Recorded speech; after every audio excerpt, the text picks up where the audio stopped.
One of my favorite segments we do. I scour the internet for rumors, and then I tell you, is there smoke? Is there fire? Or is it just a false alarm? And let's start with Philly, where there are some rumblings that maybe they're looking to move on from a few pieces who are even on the younger side of things. Smoke, fire, or false alarm? Philly and some young players potentially on the move.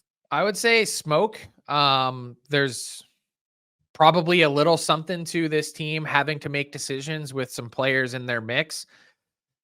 It seems like Bobby Brink and Joel Farabee are smashing their heads against a cinder block wall on a daily basis, walking into the rink to play for John Tortorella. I don't see the fit. He obviously doesn't trust them. Their usage, deployment is all kind of difficult to navigate through. Morgan Frost was in that spot last year and then seemed to find a new place to get back on track. I'd say he's kind of on the outer edges of that conversation as well.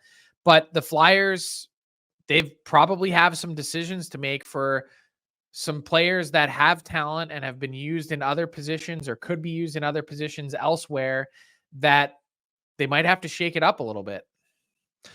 Yeah, it is interesting. They're not the only team who could be looking to move a forward as well, Frank. You mentioned it briefly on the DFO rundown the other day, but the Seattle Kraken could be welcoming Vince Dunn back to the lineup at some point, and that could lead to a roster crunch that potentially affects their forwards. Smoke or fire on the Kraken potentially having to move out a forward? That's fire. I'd point to two players. They're in the bottom half of this lineup. Yanni Gourde, no goals so far for the Kraken, 3 assists. And Brandon Tanev. Both of them are pending unrestricted free agents. Tanev, they love the speed and the forechecking, and a necessary element that he brings to that lineup. But will he be with this team long-term and in the future? My answer is probably not. Yanni Gourde, I think there's been a number of teams that have called to this point. The Kraken have rebuffed all of those inquiries, but Gourde is not producing. His ice time is way down, 2.5 minutes, almost 3 minutes a game from last season.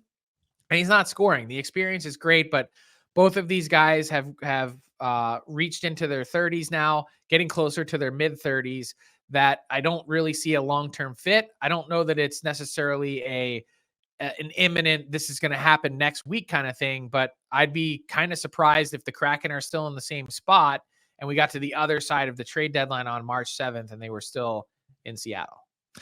Yeah, and that's where I was going to kind of go next. Was you look at Gordon, that $5.1 million cap hit. I'm not sure how many teams right now could fit that in, but if you can find a way to keep your cap picture in line, get closer to the deadline. I mean, if you're Seattle, I know that they're trying to make the playoffs here. It's not like they're sitting going, in March, we'll just retain 50%. But if things go sideways, you'd get a lot more for Yanni Gourde retaining 50% at the deadline than you would just shipping them out now.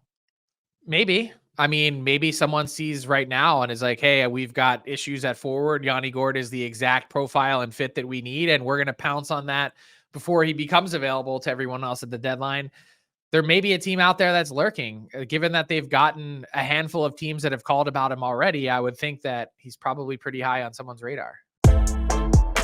What's up, hockey fans? If you enjoyed that video, then you need to be hitting the subscribe button right here at Daily Faceoff. Exclusive interviews and analysis from our hockey insider Frank Seravalli, fantasy updates from Brock Sagan, and a daily live show at noon Eastern, Monday through Friday. You don't want to miss any of the fantastic content, so hit that subscribe button.